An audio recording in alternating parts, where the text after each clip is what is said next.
10 tasty things to know about Obento. 1. Traditional Obento contains rice or noodles with fish, meat and often vegetables or pickles.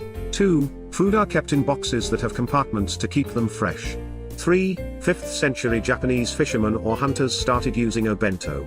4. Traditional Obento boxes are lacquerware that have beautiful designs. 5. Most train stations sell inexpensive Obento for passengers on long trips. 6. Kids' versions of Obento are called kyaraben, meaning character bento. 7. The most expensive Obento included 10 types of beef at the price of $2,739 US.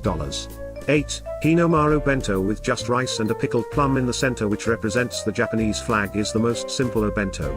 9. There are many types of designs for the bento boxes themselves. 10. Some restaurants serve their meals in Obento boxes to keep each type of food separate.